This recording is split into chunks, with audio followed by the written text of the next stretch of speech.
살아있는 모든 짐승과 다르게 인간만이 영적 존재와 영적 세계에 대해 생각할 수 있습니다. 그래서 사람은 늙어가며 사후세계에 대한 의심이 일어나는데 크리스천과 불신자가 정반대 현상으로 나타납니다. 믿는 자들은 천국의 소망을 가지고 살지만 그래도 가끔씩 마음속에 천국이 없는 것은 아닐까 이런 의심이 조금 일어납니다. 하지만 크리스찬은 이런 의심에도 더욱 나이 먹고 병들면서 천국을 확신하며 평안한 죽음을 맞이합니다. 의심이 더 큰 확신을 만들어내는 거지요. 반면 불신자들의 의심은 정반대입니다. 사후세계는 없다고 고집하지만 가끔씩 지옥이 있는 것은 아닐까라는 의심이 듭니다. 애써서 부인하지만 그러나 나이가 먹어가고 점점 병이 깊어지면 지옥에 대한 의심이 확신으로 바뀌어지고 결국 공포에 떨면서 죽게 됩니다. 이렇듯 인생은 짐승과 달리 영적이고 종교적입니다. 그러므로 인간은 진리를 품은 바른 믿음을 갖고 바른 믿음 생활을 해야만 합니다.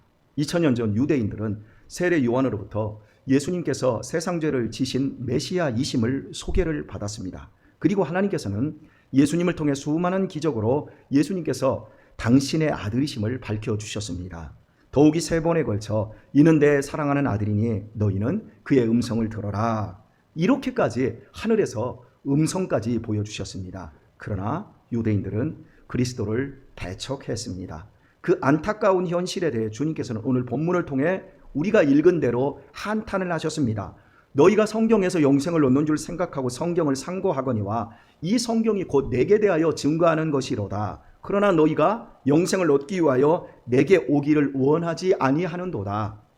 분명히 유대인들은 성경에서 영생을 얻는 줄 생각하고 그래서 성경을 치밀하게 연구하고 공부했습니다. 그런데 구약 성경이 예표하고 있는 영생이신 예수님을 믿지 않고 배척하다가 끝내 죽이고 말았습니다. 왜 이렇게 되었을까요? 최소한 성경을 우리 중에 한 번 이상 정독하시고 계속해서 성경을 읽어가는 분들이라면 느끼는 것이 하나가 있습니다. 이런 내용이 있었나 하며 꼭 처음 읽는 듯한 느낌이 드는 겁니다. 저는 30년 이상 성경을 연구하고 있는데 어떨까요? 아직도 새삼스러워 놀랄 때가 있습니다. 그래서 성경을 알면 알수록 더욱 조심스럽고 내가 참 모르고 있구나라는 생각을 해집니다. 집중하지 않고는 어떤 책도 머리에 들어오지 않습니다. 지금 이 순간도 여러분 마음속에 다른 생각이 들어차 있으면 더욱 하나님의 말씀은 여러분 내면에 들어가지 않습니다. 집중하지 않으면 새로운 지식은 들어오지 않고 보고 싶고 내가 내 수준에 맞는 것만 내 머리에 들어오게 되어집니다. 그래서 책을 아무리 읽고 설교를 아무리 많이 들어도 새로운 지식과 새로운 정보는 받아들여지지 않고 자기 고집만 강화될 뿐입니다. 유대인들은 성경에서 영생을 얻는 줄 알았기에 삼시세끼 밥 먹는 것보다 성경을 더 상고했습니다. 말씀을 대충 읽고 넘어가는 것이 아니라 깊은 부분까지 철저하게 탐색해 들어가는 것이 상고인데 비유적으로 설명하면 이렇습니다. 외과 의사가 환자의 배를 가르고 안을 조심스럽게 살피듯이 그 자세로 성경을 연구하고 탐색하는 것이 상고입니다. 그렇게 상고한 구약 성경이 예수님을 구주로 증거하고 있기에 당연히 유대인들은 예수님을 알아보고 믿어야 했습니다. 그런데도 유대인들은 영생이신 예수님께 오지 않고 도리어 예수님을 배척하고 죽였다고 성경은 말하고 있습니다. 그렇다면 유대인들의 문제는 단순히 성경에 집중하지 못한 문제가 아니라는 사실을 짐작할 수가 있습니다. 유대인들의 진짜 문제는 메시아에 대한 선입견이었습니다. 그들은 항상 전제를 깔고 말씀을 읽고 듣습니다. 메시아는 최고의 권력자라는 선입관이 그것입니다. 그러므로 돈 없고 힘없는 예수는 절대 구원자일 수가 없는 겁니다. 아무리 현실에서 하나님의 증거가 있고 세례 요한이 증거를 해준다 할지라도 자기들이 전제해놓은 그 사실이 아니기 때문에 받아들일 수 없는 겁니다. 하나님보다 더 센 겁니다. 자기의 전제가. 이 잘못된 전제 때문에 성경의 명백한 증거를 상고하면서도 그들은 예수님께 올 수가 없었습니다. 이렇게 전제가 중요합니다. 선입견이 이렇게 중요합니다. 교회 뭐 별거 있겠어? 목사님이 혼자 지지고 볶아대는 거지 말씀 들어야 예배 드려야 뭐 있겠어? 헌금 내고 그냥 조금 더 착해지려고 하는 것 뿐이지, 이런 전제를 가진 사람은 절대 은혜를 못 받아요. 제가 전제를 한번 이렇게 해보도록 하십시다. 저 사람 참 나쁜 사람이야. 그 사람 내가 경험한 적이 없어요. 깊게 경험한 적이 없어요. 근데 그 사람의 얼굴 표정, 그 사람의 말 한마디 때문에 저 사람 정말 나쁜 사람이야. 저 사람이 얌체 같아. 저 사람 나에게 도움이 안 돼. 저 사람은 진상이야. 기분 나빠 저 사람. 그런데 정말 기분 나쁘고 정말 진상 핀 것도 아니고 정말 나에게 도움이 되는지 안 되는지 몰라요. 저 사람이 얌체인지 저 사람이 정말 진국인지 아직 경험한 적이 없어요. 저 사람 나쁜 사람이야. 이런 좋지 않은 선입견을 우리가 가지면 그렇게 생각하는 그 사람의 모든 것이 싫기에 내가 그 사람과 대화하거나 교제할 때 마음을 닫아겁니다. 결국 내 자신의 손해로 옵니다. 더 이상 그 사람을 알려고 하지 않기 때문에 결국은 발전이 없고 성장이 없고 내 자신은 편협하고 편집증적인 상태에 빠져서 그대로 멈춰져 있는 겁니다. 하버드 대학교는 공부 잘하는 학생은 정원의 70%만 뽑습니다. 공부 잘하는 우수한 세계적인 아이들 100%를 뽑는 것이 아니라 70%만 뽑고 30%는 공부는 못하지만 독특한 학생들로 채웁니다. 그리고 룸메이트를 공부 잘하는 학생 2명에 1명의 독특한 아이들, 그러니까 속된 표현으로 또라이들인 거예요. 또라이하고 공부 잘하는 세계적인 우등생하고 같이 룸메이트로 묶어두는 겁니다. 이유가 무엇일까요? 그래야 서로를 거름 삼을 수 있다는 겁니다. 거름은 더럽고 냄새납니다. 싫습니다. 그러나 그 거름을 받아들이면 양분이 되는 거예요. 나와 섞일 수 없는 이질적인 사람을 배척하지 않고 내가 받아들임으로 내 자신이 모르고 있었던 부분들이 오히려 더 보완되어지고 훌륭해지는 거예요. 그것이 리더로 만들어지는 길이기 때문에 하버드 대학교의 교육 이념이 우리는 리더를 만듭니다. 그러니까 미국 사회, 경제, 사회, 문화, 예술 모든 분야에서 하버드 대 학생들이 전체 리더를 하고 있는 거예요. 그 대표적인 예가 노벨 평화상을 받은 엘고어 부통령 있죠? 여러분 아시죠? 엘고어 부통령? 예. 그 엘고어 부통령과 영화배우 토미 리 존슨이 함께 7년 동안 룸메이트였답니다. 사진 한번 보여주세요. 엘고어는 저 오른쪽에 있는 친구입니다. 아버지가 상원의원이에요. 그리고 아예 하버드 대학교 들어갈 때 상원의원으로 진출하려고 하는 명문 귀족입니다. 그런데 여러분, 이 사람 알지요? 도망자에서도 나오고 아주 유명한 사람이에요. 거의 악동으로 나오죠. 대학 때부터 상원의원을 꿈꾸는 최고의 엘리트 고어와 연극과 미식 축구에 미쳐서 공부는 안 하는 이 학생이 한 교실에 그리고 또 한 방에서 7년을 룸메이트로 살아가는 거예요. 여러분, 이게 가능한 조합이고 가능한 얘기겠습니까? 그러나 함께 묶어 놓아 서로에게 좋은 걸음이 되니까 자기의 전제를 버리고 자기의 선입견을 내려놓고 다양한 사고와 다양한 경험을 갖춘 좋은 리더가 만들어질 수 있는 거예요. 그런데 우리나라의 최고의 대학들은 100% 엘리트들만 뽑습니다. 서울대학교가 100% 엘리트들만 뽑습니다. 자기와 다르지만 자기를 발전시킬 걸음이 없는 겁니다. 자기하고 다 똑같은 사람만 있으니까. 그러니 우리나라의 상류층은 자기들만의 비겁한 리그로 변질되고 아름다운 리더가 부족한 이유라 할 수 있을 것입니다. 참 힘든 사람들이 있습니다. 정말 힘든 사람들이 있어요. 함께 뭔가를 상의해도 부정적인 생각부터 가지고 있는 사람들이 있어요. 자기를 고칠 마음이 없어요. 우리 성도님들에게도 그런 분들이 언뜻 보여요. 참 힘들어요. 특별히 젊은 사람들이 그런 사람들이 있어요. 걸음을 걸음으로 보지 않고 쓰레기로 보는 거예요. 나랑 안 맞으면 그 사람을 내 걸음으로 봐야 되는데 그 사람을 나의 쓰레기로 보는 거예요. 그러면 성장을 못하고요. 내 자신이 바뀌어지질 않는 거예요. 이렇게 되어지면 타인과의 관계에서 그 타인을 피곤하게 만드는 거예요. 혹시 우리 교회 여러분, 교회 안에 나쁜 사람이 보입니까? 잘 보셔야 합니다. 우리 교회 안에 나쁜 사람은 한 사람도 없습니다. 모두 하나님께서 사랑하셔서 불러주신 하나님의 자녀들만 이 교회에 있습니다. 모두 서로를 걸음 삼아 나를 키우라고 주신 사람들입니다. 나 저 권사님 마음에 안 들어. 저 사모님 마음에 안 들어. 저 목사님 마음에 안 들어. 나 저 장로님 싫어. 나 저 장로님은 좋아. 그러라고 주신 것이 아니라 나랑 맞는 사람하고는 좀 멀리 할 수도 있어도 나랑 맞지 않는 사람을 내가 더 가까이에 두면 내가 그만큼 더 좋은 사람이 되어지는 거예요. 나와 맞지 않고 불편하게 느끼는 그 전제인데 태도를 고치지 않으면 영육간에 더욱더 큰 손해만 보는 거예요. 우리의 자녀들이 좋은 사람으로 만들어지길 원하지요, 여러분. 근데 부모들이 내 자녀들하고 비슷한 애들끼리만 놀게만, 내 자녀들의 비슷한 취향하고만 같이 붙여놓는 거예요. 그러니까 아이들이 발전을 하는 거예요. 그러면서 훌륭해져라? 어떻게 훌륭해져요? 안 훌륭해져요. 안 맞고 좀 내가 좀 얌전하면 좀 거친 사람하고 좀 놀아야 되고, 내가 너무 거칠면 내가 좀 부드러운 사람하고 만나서 약간씩 서로가 서로를 이해해줘야 되는데, 이 부드러운 사람은 거친 사람을 보면 나 저 싫어, 저 싸가지 없어. 내가 거친 사람은 저 맹추야. 이러니까 하나도 발전이 없는 거예요. 유대인들의 선입견, 내가 알고 있는 메시아는 가장 강력한 힘을 가진 메시아이다. 근데 저 예수는 성경이 뭐라고 얘기하고 하나님이 어떻게 증명을 해도 저건 아니야. 전제가 이렇게 무섭다는 거예요. 여러분 안에 있는 전제는 무엇인가 보세요. 여러분 안에 있는 선입견은 무엇인가 보세요. 그 선입견, 그걸 못 넘습니다, 사람. 그 전제는 그 사람을 가두어 버립니다. 유대인들이 성경을 외과 의사처럼 배를 갈라서 환보를 살피듯이 상고를 했지만, 예수님께 올 수 없었으면 자신들의 선입견, 즉 자신들의 전제를 고칠 마음이 전혀 없었습니다.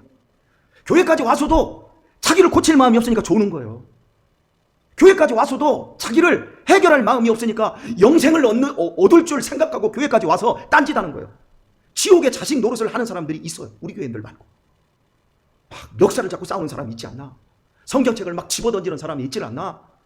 저는 그런 사람을 제 눈으로 직접 봤어요. 머리끄댕이 잡고 싸우는 것도 봤고요. 별의별 것들을 다 봤어요. 잘못된 선입견은, 잘못된 전제는 우리를 망칩니다. 오늘 본문에서 나에게 오지 않는다 라고 할 때 온다라는 동사의 원어가 에로코마인데 쫓는다라는 의미입니다. 단순히 온다가 아니라 따른다는 거예요. 쫓아가면서 따라간다는 뜻이에요. 유대인들은 구름대같이 예수님께 와서, 예수님께 안 오지 않았어요. 예수님께 다 왔어요. 구름대같이 수만 명의 사람들이 예수님의 말씀을 듣고요, 예수님의 기적을 보고 5병이의 떡을 먹고 7병이의 떡도 먹었어요. 예수님이 운신할 수 없을 정도로 수만 명을 예수님이 몰고 다닐 정도로 유대인들은 왔어요. 그러나 그들은 영원하신 생명이신 예수 그리스도를 쫓아 살려고는 하지 않았어요. 그들은 구경꾼에 불과했어요. 그들은 가난뱅이 예수님을 자신들의 구주로 믿고 따르기에 자존심이 너무나 셌어요.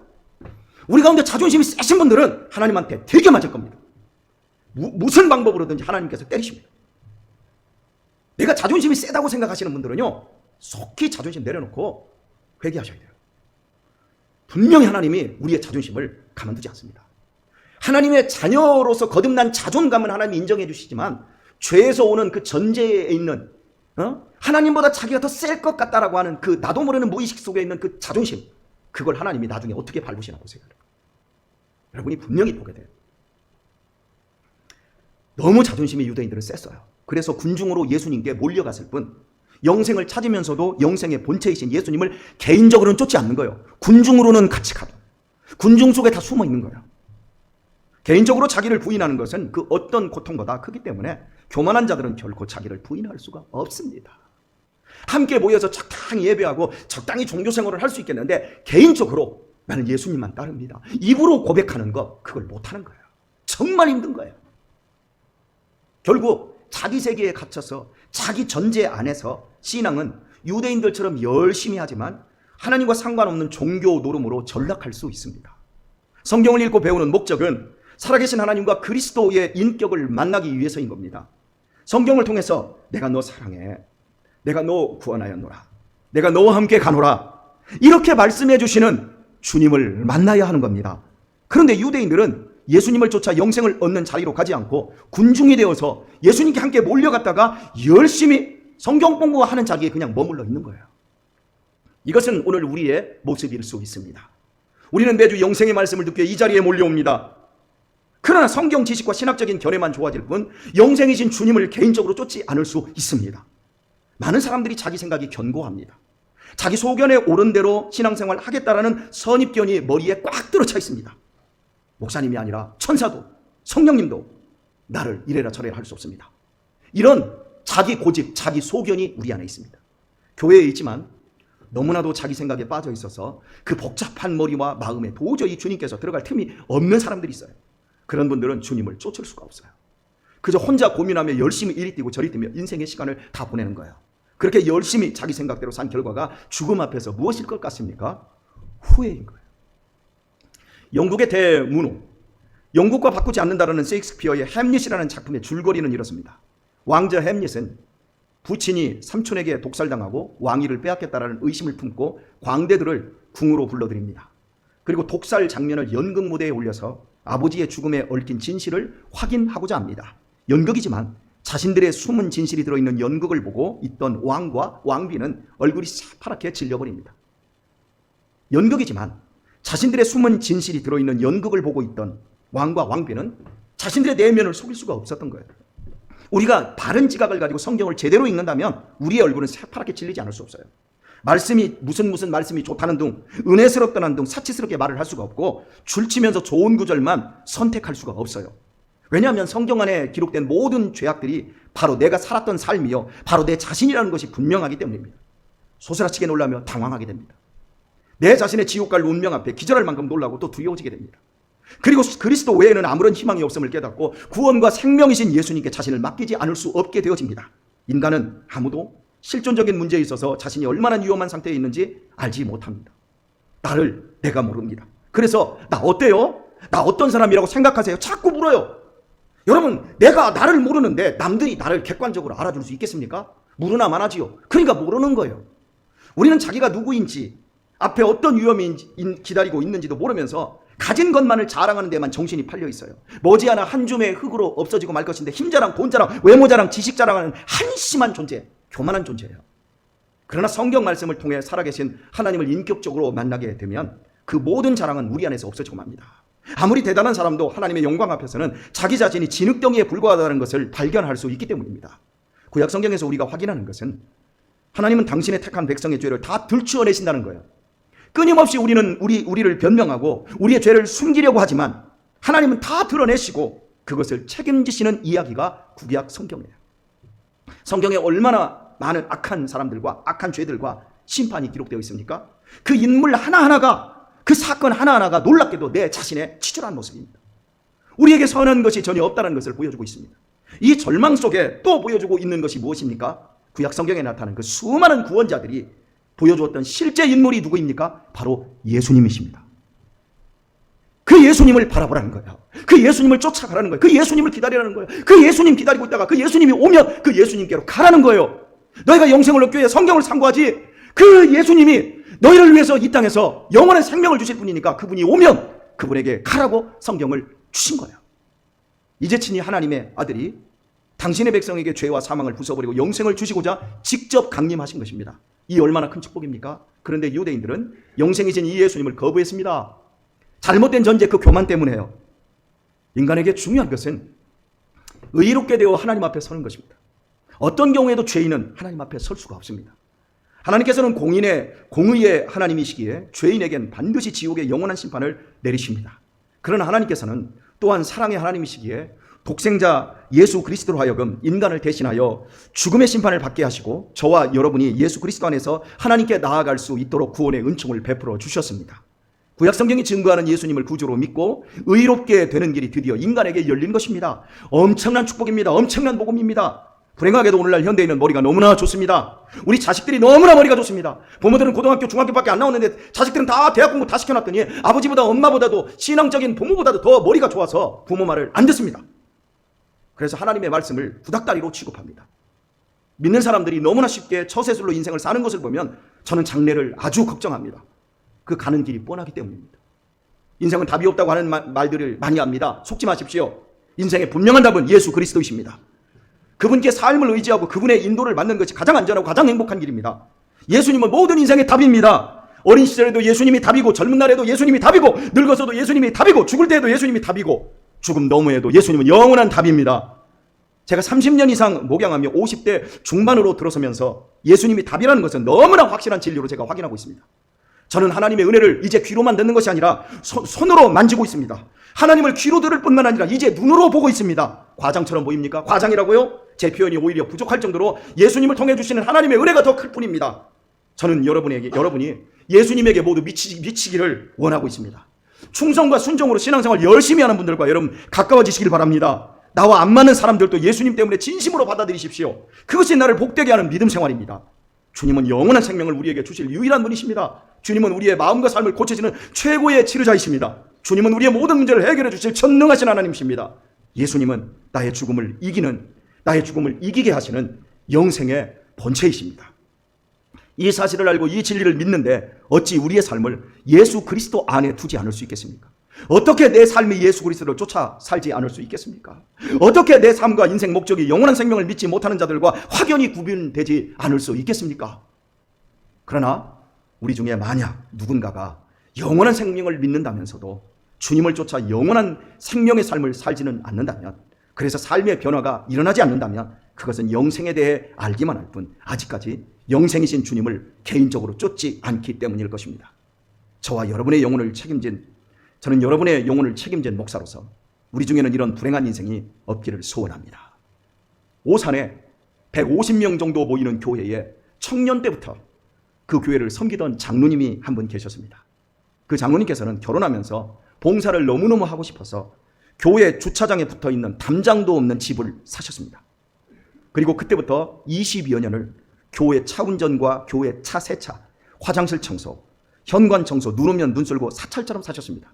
교회에 붙어있는 담이 없다 보니까 주일날이면 방 2칸을 항상 공과실로 내주고 점심시간에는 모든 성도들이 20년 동안 그 교회에 오셔서 함께 교제하고 이렇게 교회 건물로 자기의 집을 사용을 했습니다. 이분은 초등학교밖에 공부를 못하셔서 당신이 주님을 위해서 할 수 있는 일은 허드렛 일밖에 없다고 말씀하시면서 언제나 당신 내 집 돌보듯이 기쁨으로 교회를 살피며 봉사하셨습니다. 그것이 장로님께서는 영원한 생명이신 예수님을 쫓아가는 일이셨고 주님의 증인으로 사는 일이셨습니다. 하나님께서 얼마나 기뻐하셨을까요? 그런데 장로님께서 자꾸 피곤을 느껴 병원에 갔더니 간암 말기에 석 달밖에 못 산다라는 진단을 받았습니다. 겨우 56세의 나이인데 말입니다. 진단받은 대로 장로님 딱 3개월을 사시다 소천하셨습니다. 그 3개월 동안 장로님은 주변을 다 정리하며 갚아야 할 것은 갚고 버려야 할 것은 다 버렸습니다. 그리고는 청년 때부터 함께 교회를 다닌 친구 집사님 몇 분에게 이렇게 부탁을 하셨습니다. 화장실 관리는 이 집사님이 해주시고 현관은 김 집사님이 해주시고 마당 청소는 문 집사님이 해주세요. 그리고 차량 관리는 오 집사님이 해주세요. 신앙 연조는 장로님과 같았지만 아직까지 세상을 쫓느라 주님을 쫓지 않는 친구들을 향한 진실한 마지막 권면이셨습니다. 이렇게 친구들에게 유언을 하신 장로님은 천국에 먼저 간다며 천국에서 기다리겠다며 웃으시며 죽음의 사선을 넘어가셨습니다. 유언을 받은 친구들은 그때부터 분발하여 교회를 섬기셨고 그중 3분이 2009년에 장로님이 되셨습니다. 56세의 단명하신 장로님은 영생을 얻었을 뿐만 아니라 구경꾼 친구들을 위해 기꺼이 걸음이 되었던 것입니다. 그리고 친구들은 그 장로님을 영양분 삼아 자기를 부인하며 영생이신 예수님을 드디어 쫓을 수 있게 되었던 것입니다. 그 중에 한 분의 장로님이 송탄에서 사업을 하고 있고 그 장로님을 제가 알고 있기에 이 감동적인 이야기를 들었고 제가 10년 전에 로마서 강해를 할 때 이미 여러분에게 한번 말씀을 드렸습니다. 교회는 현재 3배로 부흥하였고 3분의 장로님은 작년에 명예롭게 은퇴하신 후에 천국으로 이사할 날을 기다리고 계십니다. 생자 필멸의 세상에서 내 인생이 언제 종말을 구하든 신실하게 주님을 쫓고 있다면 아무것도 두려울 것이 없습니다. 이미 영생을 살고 있기 때문입니다. 그러나 주님을 쫓고 있지 않다면 100살이 되어도 아니 천수를 누려도 죽음은 절대 준비되지 않을 것입니다. 코로나를 지나면서 해이해진 한국 교회와 영생의 구경꾼 교인들을 바라보며 주님은 오늘 이렇게 통탄하고 계실 것 같습니다. 틀림없이 영생을 얻을 줄 생각하고 교회에 다니지만 그러나 너희가 영생 얻기 원하면서도 나를 개인적으로 따르지는 않는도다. 주님의 통탄 속에 혹시 나도 끼어 있는 것은 아닌지 살펴보아야 합니다. 과연 내 영혼은 안전한 상태입니까? 오늘의 말씀을 맺습니다. 교회는 영생이신 주님의 몸이며 그 주님이 교회의 머리이심을 믿는 공동체입니다. 착한 사람들끼리 모여서 대충 성경 공부하는 이런 조직이 아니라 교회는 영생이신 주님의 몸이며 그 주님이 교회의 머리이심을 고백하는 공동체입니다. 그러므로 이 신앙을 고백하는 참된 크리스천은 내게 주어진 사명을 방관할 수가 없고 결코 구경꾼이 될 수 없습니다. 참된 크리스천은 어떤 상황에서도 충직하고 진실하게 주님을 따릅니다. 이유는 지금의 내 고단한 삶 역시 영혼의 한 부분이기에 장차 누리게 될 천국에서의 삶과 똑같은 비중으로 소중하고 귀중하다는 것을 이미 알기 때문입니다. 사랑하는 우리 교우 여러분, 예수 그리스도 안에 있는 영원한 생명을 믿으십니까? 정녕 여러분이 믿는다면 주님 앞으로 나아가십시다. 어떻게 나아가냐고요? 영생을 믿는 여러분의 양심이 알고 있지 않습니까? 당장 주님을 쫓아 여러분의 양심이 알고 있는 그 아름다운 현장으로 나아가서 좋은 걸음이 되어지도록 하십시다. 그리하여 영원한 진리와 영원한 생명을 오늘의 삶으로 신실하게 살아가다가 때가 오면, 주님이 부르시는 때가 오면 천국으로 기꺼이 기쁨으로 이사할 수 있기를 우리 주 예수님의 이름으로 축원드립니다. 찬양드리겠습니다. 주님 다시 오실 때까지.